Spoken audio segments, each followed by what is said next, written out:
거기 누구 없어요? 도와주세요. 경호원이 휠체어를 놓고 떠났습니다. 산속 깊은 곳, 해가 지고 있었고 휴대전화는 권역 밖을 가리키고 있었어요. 휠체어는 고장난 채 꿈쩍도 하지 않았고 제 다리는 이미 오래전부터 움직이지 않았죠. 저는 그날 알았습니다. 이건 사고가 아니라 누군가의 선택이었다는 걸요. 재벌가 막내딸이라는 이름표를 달고 살았지만 하반신 마비가 되고 나서는 관리 비용만 나가는 짐으로 전락했습니다. 가족들은 날 보호한다고 했지만 실제로 한 건 감시에 가까웠죠. 그날도 경호원이 산책을 제안했어요. 공기 쐬는 게 좋다면서 휠체어를 밀고 산속으로 들어갔습니다. 점점 깊어지는 숲길, 불안정해지는 통신, 그리고 내리막길에서 갑자기 고장난 휠체어. 경호원은 도와주는 척하다가 어느 순간 사라졌어요. 밤이 오면서 눈까지 내리기 시작했습니다. 추위가 파고들면서 죽는구나 싶었죠. 새벽녘 누군가 나타났어요. 산속에서 약초를 캐던 강석이라는 남자. 그 사람이 날 살렸고 그날부터 내 인생은 완전히 달라졌습니다. 여러분은 어디서 듣고 계신가요? 댓글로 남겨주시면 그곳으로 항상 좋은 일만 가득하길 기원하겠습니다. 구독과 좋아요 부탁드립니다. 그럼 이야기 시작하겠습니다. 저는 올해 29입니다. 태어날 때부터 재벌가 막내딸이라는 이름표를 달고 살아왔어요. 큰언니는 회사 이사, 오빠는 계열사 부사장. 모두가 각자 자리에서 가문을 위해 일하고 있었죠. 나도 그럴 예정이었습니다. 경영학 석사를 마치고 본사 기획팀에 들어가 일을 배우고 있었어요. 그때까지만 해도 미래가 정해져 있다고 믿었습니다. 회사에서 일하다가 적당한 사람과 결혼하고 가문에 도움이 되는 삶을 사는 것. 근데 3년 전 모든 게 무너졌어요. 교통사고였습니다. 출장 가는 길에 트럭이 들이받았고 척추가 손상되면서 하반신을 쓸 수 없게 됐죠. 6개월 동안 병원에 입원해서 온갖 치료를 받았지만 결과는 같았어요. 다시 걸을 수 없다는 진단. 그때부터 달라지기 시작했습니다. 가족들의 태도가 미묘하게 변했어요. 큰언니는 바쁘다는 이유로 병문안을 줄였고 오빠는 전화로만 안부를 물었죠. 부모님은 여전히 걱정하는 척했지만 눈빛이 예전 같지 않았습니다. 동정과 부담이 섞인 시선. 퇴원하고 나서 회사로 돌아가려고 했지만 안 됐어요. 요양이 필요하다며 산속 별장으로 보내졌죠. 경호원 2명이 교대로 관리한다는 명목이었지만 실제로는 감시에 가까웠습니다. 외부 출입은 병원 갈 때만 허락됐고 그마저도 경호원이 동행했어요. 1년이 그렇게 지났습니다. 산속 별장에서 혼자 지내면서 재활 운동을 하고 책을 읽고 창밖을 바라보는 게 전부였죠. 가족들은 한 달에 한 번 정도 왔다 갔고 그마저도 점점 뜸해졌어요. 어느 날부터 이상한 느낌이 들기 시작했습니다. 정기적으로 먹던 약이 가끔 빠지는 거예요. 물어보면 병원에서 처방이 바뀌었다는 대답뿐이었죠. 경호원들도 교체되면서 점점 무뚝뚝해졌고 나를 대하는 태도가 마치 물건 다루듯 기계적으로 변했습니다. 그러던 어느 날 새로 배치된 경호원 민수가 제안했어요. 오늘 날씨가 좋으니 산책 나가시죠. 처음엔 의아했습니다. 보통은 별장 주변만 돌았거든요. 근데 민수는 산속길을 가자고 했어요. 공기 쐬는 게 좋다면서 휠체어를 밀고 나섰죠. 산길로 접어들면서 주변이 점점 울창해졌습니다. 나무들이 빽빽하게 늘어서 있고 길은 좁아졌어요. 휴대전화를 확인해 보니 신호가 불안정해지기 시작했죠. 여기 너무 깊이 들어가는 거 아니에요? 괜찮습니다. 조금만 더 가면 전망 좋은 곳 나와요. 민수는 그렇게 말하며 계속 휠체어를 밀었어요. 길은 점점 내리막이 됐고 통신은 완전히 끊겼습니다. 불안한 느낌이 들기 시작했죠. 그때 민수 전화기가 울렸어요. 잠깐 멈춰서 전화를 받더니 표정이 굳어졌습니다. 알겠습니다. 네, 그렇게 하겠습니다. 짧은 통화였지만 뭔가 결정된 것 같은 느낌이 들었어요. 전화를 끊고 다시 휠체어를 밀기 시작한 민수. 근데 분위기가 달랐습니다. 더 빠르게, 더 깊숙이 산속으로 들어가는 거예요. 저기요, 이제 돌아가는 게 어때요? 조금만 더요. 아니요, 지금 돌아가고 싶어요. 민수는 대답하지 않고 계속 밀었습니다. 내리막길이 가팔라지면서 속도가 빨라졌어요. 나무 뿌리와 돌멩이가 많은 길, 휠체어가 덜컹거리기 시작했죠. 갑자기 뭔가 걸리는 소리가 나면서 휠체어가 멈췄습니다. 바퀴 하나가 돌지 않았어요. 고장이었죠. 이거 고장났네요. 잠깐만 보겠습니다. 민수가 휠체어를 살피는 척 하더니 갑자기 숲 안쪽을 가리켰어요. 저기 평평한 곳이 있으니까 거기서 잠깐 쉬시죠. 여기서 고치면 안 돼요? 거기가 더 안전합니다. 뭔가 이상했지만 거부할 방법이 없었어요. 민수는 휠체어를 끌고 숲 안쪽으로 들어갔습니다. 더 깊고 더 외진 곳. 평평한 바위 위에 휠체어를 세워두고 민수가 말했어요. 여기서 잠깐 계세요. 공구 가지러 다녀올게요. 여기 혼자 두고 가는 거예요? 금방 올게요. 민수는 그렇게 말하고 돌아섰습니다. 발걸음이 빨랐어요. 뛰는 것처럼. 잠깐만요. 민수 씨. 소리쳤지만 대답이 없었습니다. 발자국 소리가 점점 멀어지더니 완전히 사라졌어요. 나는 그제야 깨달았습니다. 돌아오지 않을 거라는 걸. 주변을 둘러봤어요. 울창한 숲 들리는 건 바람 소리와 새소리뿐. 휴대전화를 꺼냈지만 여전히 권역 밖이었죠. 휠체어는 고장나서 움직이지 않고 내 다리는 이미 3년 전부터 쓸모없었습니다. 해가 기울기 시작했어요. 그림자가 길어지면서 기온이 떨어졌죠. 11월 산속 해가 지면 영하로 내려갈 겁니다. 처음엔 사고라고 믿으려 했어요. 민수가 길을 잃었거나 다쳤을 거라고, 곧 구조대가 올 거라고. 근데 시간이 지나면서 그게 아니라는 걸 알게 됐습니다. 전화 통화 후 변한 표정, 깊숙이 들어간 산길, 절묘하게 고장난 휠체어, 그리고 돌아보지도 않고 떠난 뒷모습. 모든 게 계획된 것 같았어요. 누군가 시킨 거구나. 가족 중 누군가. 아니면 회사 사람. 하반신 마비 재벌 막내딸, 관리 비용만 나가는 짐, 제거해야 할 위험 요소. 해가 완전히 졌습니다. 어둠이 깔리면서 추위가 파고들기 시작했어요.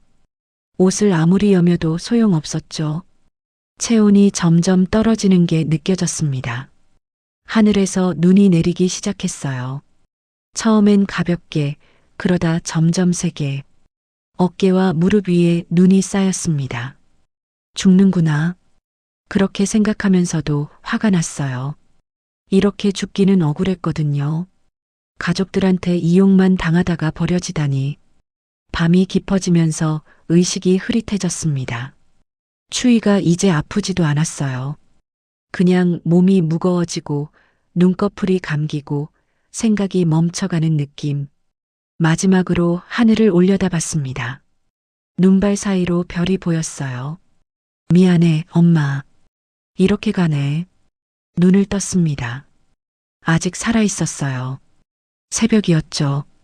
희미한 빛이 숲 사이로 들어오고 있었습니다. 몸은 얼어붙은 것처럼 차갑고 손가락 하나 움직이기도 힘들었어요. 휠체어는 여전히 그 자리에 그대로. 바퀴는 돌지 않고 눈은 계속 내리고 있었습니다.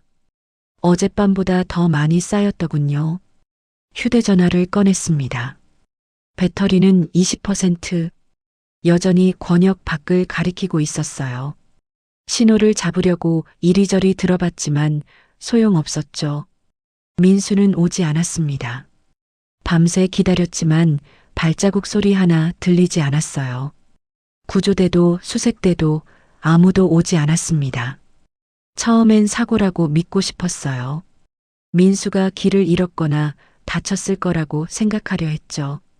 근데 시간이 지나면서 그게 아니라는 걸 확실히 알게 됐습니다. 어젯밤 전화 통화가 떠올랐어요. 알겠습니다. 네, 그렇게 하겠습니다. 짧고 명확한 대답. 누군가 지시를 내렸고 민수는 따른 거였죠. 산속 깊이 데려온 것도, 휠체어를 고장낸 것도, 혼자 남겨둔 것도 모두 계획이었습니다. 사고가 아니라 선택. 누군가의 의도적인 선택. 누가 시킨 걸까? 가족 중 누군가일 겁니다. 큰언니? 오빠? 아니면 더 윗선? 3년 전 사고 이후 달라진 분위기가 떠올랐어요. 병문안을 줄인 큰언니, 전화로만 안부를 묻던 오빠 요양이 필요하다며 산속으로 보낸 결정. 그때부터 시작된 거였나 봅니다. 하반신 마비 재벌 막내딸. 회사 일도 못하고 결혼도 못하고 관리 비용만 나가는 존재. 가문에 도움이 안 되면 짐이 되는 게 이 세계의 규칙이었죠. 정기적으로 빠지던 약도 떠올랐습니다. 병원에서 처방이 바뀌었다는 말, 근데 담당 의사한테 물어본 적은 없었어요. 그냥 경호원이 주는 대로 먹었죠. 혹시 그것도 계획의 일부였을까? 점점 무뚝뚝해지던 경호원들, 외부 출입을 막던 규칙들, 한 달에 한 번씩 뜸해지던 가족들. 모든 게 이 순간을 위한 준비였던 거구나. 화가 났습니다. 배신감보다는 분노가 먼저 밀려왔어요. 이렇게 쉽게 포기하고 싶지 않았거든요. 휠체어를 손으로 밀어봤습니다. 고장난 바퀴가 땅에 걸려서 앞으로 나가지 않았어요. 팔 힘으로 억지로 밀어봤지만 몇 센티미터 움직이는 게 전부였죠. 다리를 보면서 생각했습니다. 3년 동안 쓸모없다고 여겼던 이 다리들. 지금 이 순간 정말 절실하더군요. 걸을 수만 있다면, 단 100m라도 걸을 수 있다면. 해가 떠올랐습니다. 따뜻한 햇빛이 얼굴을 비쳤지만 몸은 여전히 추웠어요. 밤새 쌓인 추위가 뼛속까지 파고들어 있었거든요. 목이 말랐습니다. 눈을 입에 넣어봤지만 더 춥기만 했어요. 배도 고팠죠? 어제 아침 이후로 아무것도 먹지 못했습니다. 오전이 지나고 오후가 왔습니다. 여전히 아무도 오지 않았어요. 하늘을 보니 구름이 더 많이 끼고 있었습니다. 오늘 밤도 눈이 올 것 같았어요. 한 번 더 밤을 버틸 수 있을까? 솔직히 자신이 없었습니다. 어젯밤도 간신히 버텼는데 오늘 밤은 더 춥고 몸은 더 약해져 있었거든요. 휴대전화를 다시 꺼냈습니다. 배터리 10%, 신호는 여전히 없었어요. 마지막으로 메시지 하나를 작성했습니다. 발송은 안 되지만 혹시 나중에 누가 이 전화기를 찾으면 볼 수도 있으니까요. 산속에 버려졌습니다. 경호원 민수가 데려왔고 혼자 두고 갔어요. 이건 사고가 아닙니다. 누군가 계획한 일입니다. 만약 이 메시지를 보는 사람이 있다면 진실을 밝혀주세요. 메시지를 저장하고 전화기를 주머니에 넣었습니다. 오후쯤 됐을 때 눈이 다시 내리기 시작했어요. 어제보다 더 세게 내렸습니다. 시야가 흐려지면서 주변이 하얗게 변했죠. 체온이 급격히 떨어지는 게 느껴졌습니다. 손과 발 감각이 사라지고 호흡이 가빠지기 시작했어요. 심장이 불규칙하게 뛰면서 가슴이 답답했습니다. 이제 정말 죽는구나. 그렇게 생각하니 오히려 편해졌어요. 더 이상 버티지 않아도 되니까. 더 이상 누군가 올 거라는 헛된 희망을 가지지 않아도 되니까. 눈을 감으려는데 멀리서 소리가 들렸습니다. 발자국 소리. 눈을 밟는 소리. 환청인가 싶었어요. 근데 점점 가까워지고 있었습니다. 눈을 떴습니다. 희미한 시야로 누군가 다가오는 게 보였어요. 키 큰 남자. 두꺼운 점퍼를 입고 큰 바구니를 메고 있었습니다. 구조대인가? 아니면 민수가 돌아온 건가? 남자가 가까이 오면서 얼굴이 보였습니다. 민수가 아니었어요. 본 적 없는 사람. 40 초반쯤 돼 보이는 얼굴에 무심한 표정.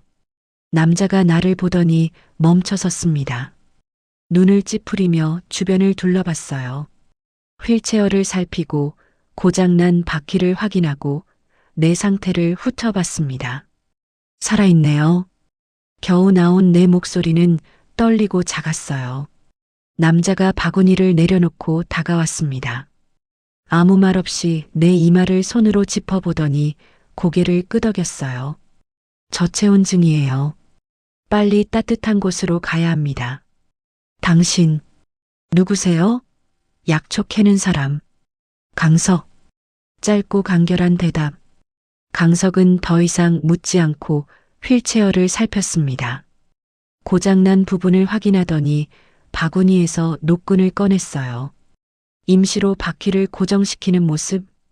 뭐 하시는 거예요? 일단 움직이게 만드는 거. 제대로 고치려면 공구가 필요하니까 나중에.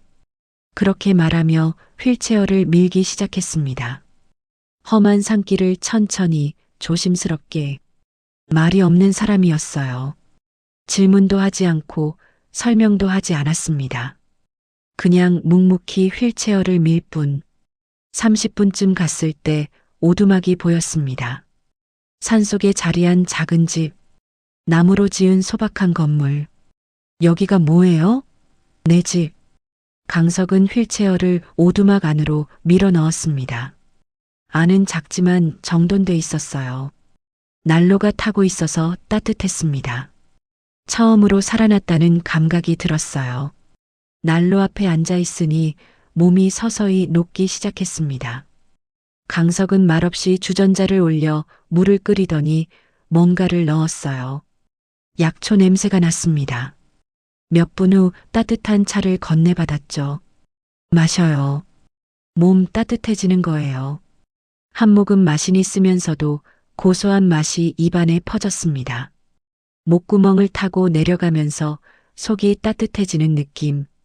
계속 마셨어요. 강석은 부엌으로 가서 뭔가를 만들기 시작했습니다. 냄비에 밥을 담고 된장국을 끓이고 반찬을 꺼내 놓았어요. 손놀림이 익숙했습니다. 얼마 후 상이 차려졌습니다. 소박하지만 따뜻한 밥상. 3년 만에 처음 보는 집밥 같은 느낌이었어요. 드세요. 고맙습니다.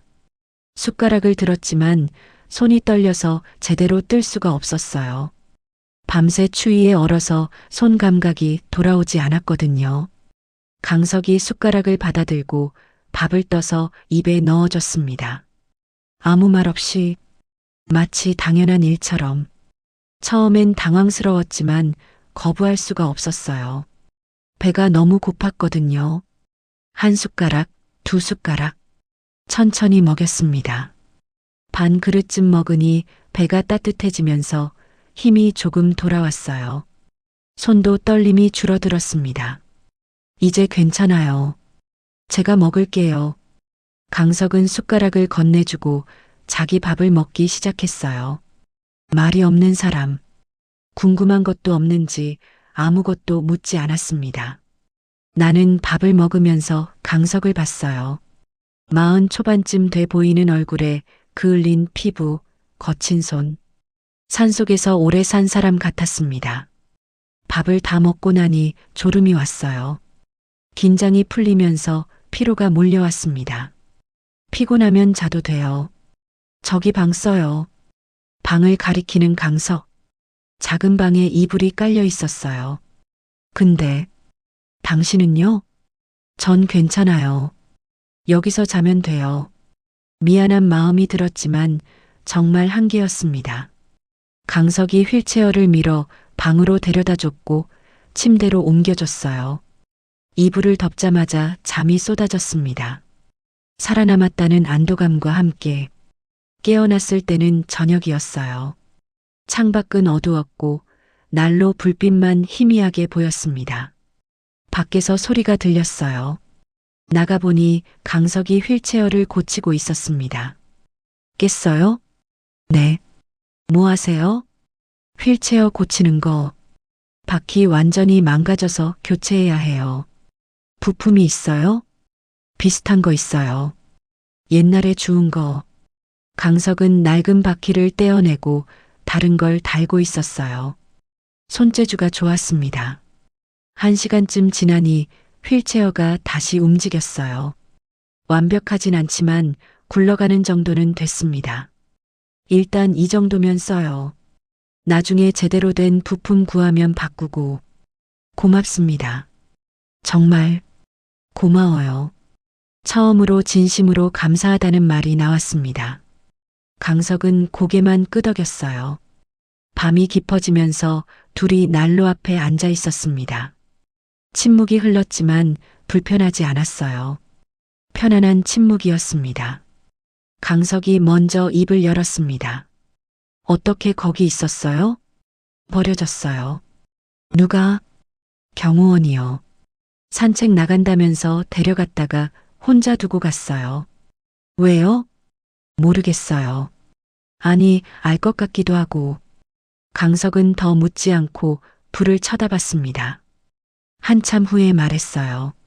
사고 아니네요. 네. 휠체어 고장. 일부러 부순 거예요. 부품을 억지로 뺀 흔적 있어요. 가슴이 철렁했습니다. 예상은 했지만 확인하니 충격이었어요. 그럼 진짜 계획적으로 날 버린 거네요. 그런 것 같아요. 눈물이 났습니다. 참으려 했지만 나왔어요. 배신감, 분노, 슬픔이 한꺼번에 밀려왔습니다. 강석은 조용히 기다려줬어요. 위로의 말도 괜찮다는 말도 하지 않았습니다. 그냥 옆에 있어줬죠. 한참을 울고 나니 조금 진정됐습니다. 강석한테 말했어요. 처음부터 끝까지 재벌가 막내딸이라는 것, 교통사고로 하반신 마비가 된 것, 달라진 가족들, 산속별장으로 보내진 것, 그리고 어제 일어난 일. 강석은 끝까지 들어줬습니다. 중간에 끊지도 않고 의심하지도 않았어요. 다 말하고 나니 몸이 가벼워진 느낌이었습니다. 3년 동안 아무한테도 하지 못했던 말들이었거든요. 이제 어떻게 할 거예요? 강석의 질문에 대답하지 못했어요. 정말 어떻게 해야 할까? 돌아가야 할까? 아니면 여기 있어야 할까? 생각해봐요. 천천히. 강석은 그렇게 말하고 약초를 정리하기 시작했습니다. 바구니에서 꺼낸 약초들을 종류별로 나누고 말리고 묶는 작업. 저도 도와드릴까요? 할 수 있어요? 해볼게요. 강석이 약초 몇 가지를 건네줬습니다. 손질하는 법을 알려주면서 처음엔 서툴렀지만 점점 익숙해졌어요. 밤늦게까지 약초를 정리했습니다. 말은 많지 않았지만 함께 일하니까 외롭지 않았어요. 자기 전에 강석이 물었습니다. 무서워요? 여기 혼자 있는 거. 아니요. 오히려 편해요. 왜요? 여기선 아무도 날 이용하려 하지 않으니까. 아무도 날 짐이라고 생각하지 않으니까. 강석이 고개를 끄덕였습니다. 그럼 됐어요. 편한 게 제일 중요해요. 그날 밤 잠들기 전에 생각했습니다. 이 사람 참 신기하다고. 아무것도 묻지 않고 아무것도 바라지 않고 그냥 도와주는 사람. 이틀째 되던 날 강석이 마을에 내려간다고 했어요. 필요한 거 있어요? 휴대전화 충전 좀 해주실 수 있나요? 그리고 신호 잡히는 곳에서 연락 좀 하고 싶어요. 누구한테요? 변호사요. 아는 변호사가 있어요. 믿을 수 있는 사람. 강석은 고개를 끄덕이고 내 전화기를 받아갔습니다. 오후쯤 돌아올 거라고 하더군요. 혼자 남겨진 오두막. 처음엔 불안했지만 점점 익숙해졌어요. 창밖을 보니 눈이 그쳤고 햇빛이 들어오고 있었습니다. 약초를 정리하면서 시간을 보냈어요. 강석이 알려준 대로 종류별로 나누고 상한 건 골라내고 단순한 작업이지만 마음이 진정됐습니다. 오후 3시쯤 강석이 돌아왔어요. 손에 봉지를 들고 있었습니다. 충전했어요. 그리고 변호사한테 전화했어요. 뭐라고 했어요? 직접 통화하래요. 신호 잡히는 곳까지 가야 해요. 강석이 휠체어를 밀고 언덕 위로 올라갔습니다. 10분쯤 가니 휴대전화에 신호가 잡혔어요. 한 칸이지만 통화는 가능했습니다. 변호사 김대현한테 전화를 걸었어요. 대학 동기였고 지금은 법무법인에서 일하는 친구. 3년 전 사고 이후로 연락이 끊겼지만 믿을 수 있는 사람이었죠. 여보세요? 유나야. 나 기억해? 유나? 진짜 유나야? 어떻게? 무슨 일이야? 다들 내가 실종됐다고 난리인데. 실종? 누가 그래? 너희 가족들. 이틀 전부터 수색하고 있다던데. 경호원이 산책 나갔다가 휠체어가 굴러 떨어져서 내가 사라졌다고. 거짓말이야. 경호원이 날 버렸어. 뭐? 일부러 산속 깊이 데려가서 혼자 두고 갔어. 휠체어도 고의로 고장냈고. 김대현이 한참 침묵하더니 물었어요. 지금 어디야? 산속 어딘가. 약초 캐는 분이 구해줬어. 지금 그분 집에 있어. 증거 있어? 휠체어 고장난 흔적, 메시지 기록, 그리고 경호원 민수 통화 기록 확인하면 나올 거야. 알았어. 일단 안전한 곳에 있어. 내가 알아볼게. 대연아, 한 가지만 더 확인해줘. 경호원 민수 최근 계좌 내역이랑 통화 기록. 누가 돈 주고 시킨 건지 알아야 해. 설마 가족이? 모르겠어. 근데 가능성 높아. 전화를 끊고 강석한테 말했습니다. 제 가족들이 저 찾는다고 수색하고 있대요. 오겠네요. 여기까지. 그럼 어떡하죠? 어떻게 하고 싶어요? 솔직히 모르겠어요. 돌아가야 하나? 근데 돌아가면 똑같은 일이 또 생길 것 같아요. 강석이 고개를 끄덕였습니다. 그럼 여기 있어요. 준비될 때까지. 준비요? 마음 정리. 그리고 증거 모으기. 가족들 만날 준비. 며칠이 지났습니다. 강석은 매일 마을에 내려가서 소식을 들어왔어요. 수색대가 산을 뒤지고 있다고, 경찰도 출동했다고, 뉴스에도 나왔다고, 김대현한테서도 연락이 왔습니다. 경호원 민수 계좌에 3일 전 5천만 원이 입금됐대요. 보낸 사람은 추적 중이라고. 통화 기록도 확인 중인데 특정 번호와 계속 연락했다고. 누구 번호예요? 아직 확인 중. 근데 유나야, 내 큰언니 비서실 번호랑 비슷해. 가슴이 철렁했습니다. 큰언니, 역시 그쪽이었구나.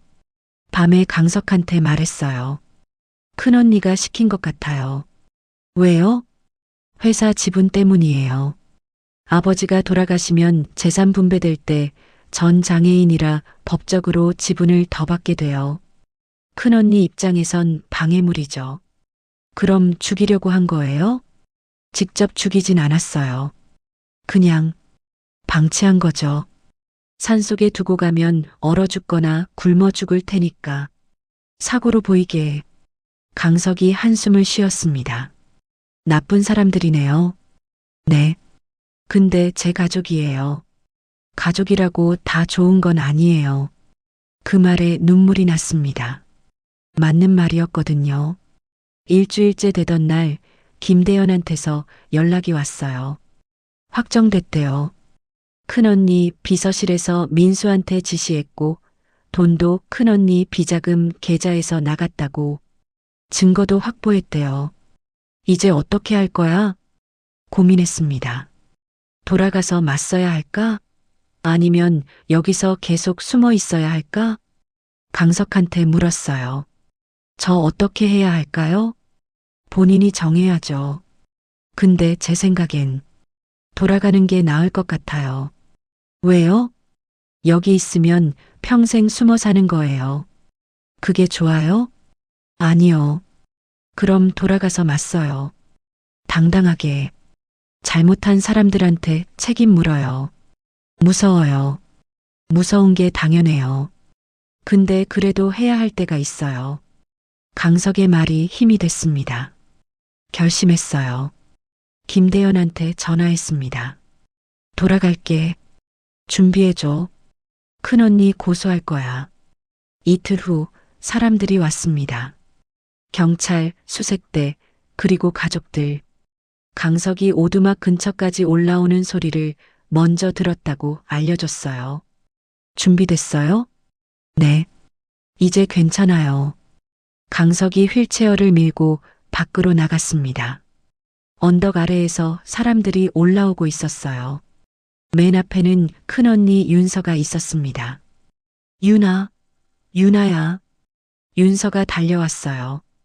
걱정스러운 표정을 지으며. 연기였죠. 완벽한 연기. 정말 다행이다. 무사해서 우리 얼마나 걱정했는데. 나는 조용히 윤서를 쳐다봤습니다. 예전 같았으면 미안하다고 했을 거예요. 걱정 끼쳐서 죄송하다고. 근데 이제는 아니었습니다. 걱정 많이 하셨나 봐요, 언니. 당연하지. 내가 실종됐다는데 어떻게 안 걱정해. 경호원 민수는요? 찾았어요? 윤서의 얼굴이 굳어졌습니다. 찾고 있어. 그 사람도 실종됐거든. 거짓말 마세요, 언니. 뭐? 민수는 날 여기 버리고 갔어요. 일부러. 언니가 시켜서. 윤서가 당황한 표정을 지었어요. 무슨 소리야? 내가 지금 충격받아서 착각하는 거야. 착각 아니에요. 증거 다 있어요. 민수 계좌 입금 내역, 통화 기록, 언니 비서실이랑 주고받은 메시지. 윤서의 얼굴이 하얗게 질렸습니다. 경찰이 다가왔어요. 윤아 씨, 무슨 일인지 설명해 주시겠어요? 저를 조용히 쳐다보던 강석이 고개를 끄덕였습니다. 말해도 된다는 신호. 천천히 설명했어요. 처음부터 끝까지. 민수가 산속으로 데려간 것, 휠체어를 고의로 고장낸 것, 혼자 두고 간 것. 그리고 이 모든 게 큰언니의 짓이었다는 것. 경찰이 윤서를 쳐다봤습니다. 사실인가요? 말도 안 돼요. 제 동생인데 왜 그런 짓을 해요? 윤아가 착각하는 거예요. 김대현이 나타났습니다. 변호사 김대현입니다. 증거자료 여기 있습니다. 서류를 건네받은 경찰이 확인하더니 윤서를 봤어요. 일단 서로 조사받으셔야겠습니다. 윤서가 소리쳤습니다. 이건 오해예요. 윤아야, 내가 뭘 잘못 이해한 거야? 아니에요, 언니. 전 다 알아요. 왜 그랬는지도 알아요. 지분 때문이잖아요. 제가 살아있으면 언니 몫이 줄어드니까. 윤서가 할 말을 잃었습니다. 경찰이 윤서를 데리고 내려갔어요. 뒤따라가는 다른 가족들. 오빠는 놀란 표정, 부모님은 믿을 수 없다는 얼굴. 모두 떠나고 강석과 나만 남았습니다. 잘했어요. 고마워요. 당신이 없었으면 정말 죽었을 거예요. 죽지 않았잖아요. 살았어요. 강석이 웃었습니다. 처음 보는 미소였어요. 이제 어떻게 할 거예요? 집으로 돌아가야죠. 그리고 제대로 정리해야 해요. 법적으로도 가족관계도 힘들겠네요. 네. 근데 해야 해요. 강석이 고개를 끄덕이고 오두막을 가리켰습니다. 떠나기 전에 차라도 한잔 하고 가요. 오두막으로 돌아가서 마지막으로 약초차를 마셨습니다. 쓰면서도 고소한 맛. 이제는 익숙한 맛이었어요. 자주 올게요.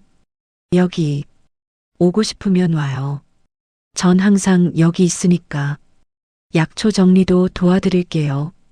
그럼 좋죠. 차를 다 마시고 나서 산을 내려갔습니다. 강석이 휠체어를 밀어줬어요. 언덕을 지나고 숲길을 지나고 마을까지 차가 기다리고 있었습니다. 김대현이 손을 흔들고 있었어요. 휠체어에서 차로 옮겨 타면서 강석을 봤습니다. 정말 고마워요. 당신이 날 구해줬어요. 천만에요. 그냥 지나가다 본 거예요. 아니에요. 당신은 제 생명의 은인이에요. 강석이 손을 흔들었습니다. 조심히 가요. 차가 출발했습니다. 뒤를 돌아보니 강석이 서서 손을 흔들고 있었어요. 점점 작아지는 모습. 서울로 돌아가는 길, 창밖을 바라봤습니다. 산이 멀어지고 도시가 가까워졌어요. 익숙한 풍경이었지만 예전과는 달라 보였습니다. 김대현이 물었어요. 괜찮아? 네, 괜찮아요. 큰언니 고소 진행할 거지? 당연하죠. 제대로 책임 물을 거예요. 집에 도착했습니다. 3년을 살았던 별장이 아니라 서울 본가. 부모님이 기다리고 있었어요. 유나야. 아버지가 다가왔지만 나는 손을 들어 막았습니다. 일단 변호사랑 얘기부터 할게요. 그 다음에 가족 얘기해요. 부모님이 할 말을 잃었습니다. 서재로 들어가서 김대현과 앉았어요. 서류를 펼치고 계획을 세우고 앞으로 할 일을 정리했습니다. 밤늦게까지 일했어요. 지치지 않았습니다. 오히려 힘이 났어요. 내 인생을 되찾는다는 느낌. 다음 날 아침 창밖을 봤습니다. 도시 풍경이 펼쳐져 있었어요. 예전에는 답답하게 느껴졌는데 이제는 달라 보였습니다. 휴대전화를 꺼내서 강석한테 문자를 보냈습니다. 잘 도착했어요. 고마웠어요. 다음 주에 갈게요. 답장이 왔습니다. 그래요. 기다릴게요. 미소가 지어졌습니다. 산속에 버려졌던 그날 죽는 줄 알았어요. 근데 살았습니다. 그리고 새로운 삶을 시작하게 됐죠. 약초꾼 강석. 그 사람이 없었으면 정말 죽었을 거예요. 근데 구해준 건 목숨만이 아니었습니다. 다시 살아갈 용기를 줬어요. 이제 시작입니다. 내 인생을 되찾는 일. 쉽지 않을 거예요. 근데 할 수 있어요. 창밖을 보면서 생각했습니다. 다음 주에 산에 갈 때 약초 정리 장갑을 사가야겠다고. 강석이 좋아할 것 같았거든요. 여러분, 유나와 강석의 이야기는 여기까지입니다. 산속에 버려진 재벌가 막내딸이 약초꾼을 만나 살아남았고 다시 자기 인생을 되찾았습니다. 가족이라고 다 믿을 수는 없어요. 때로는 낯선 사람이 더 큰 도움이 되기도 하죠. 유나는 큰언니를 고소했고 자기 몫을 되찾기 위해 싸우고 있습니다. 그리고 매주 산에 올라가서 강석을 만나요. 약초를 정리하고 차를 마시고 이야기를 나눕니다. 혹시 여러분도 힘든 시간을 보내고 계신가요? 기억하세요. 가장 어두운 순간에도 누군가 손을 내밀어 줄 수 있습니다. 그리고 다시 일어설 용기는 여러분 안에 있어요. 오늘 이야기를 들어주신 여러분 정말 감사합니다. 구독과 좋아요도 꼭 부탁드려요. 다음 이야기에서 또 만나요. 여러분 모두 행복하세요. 안녕히 계세요.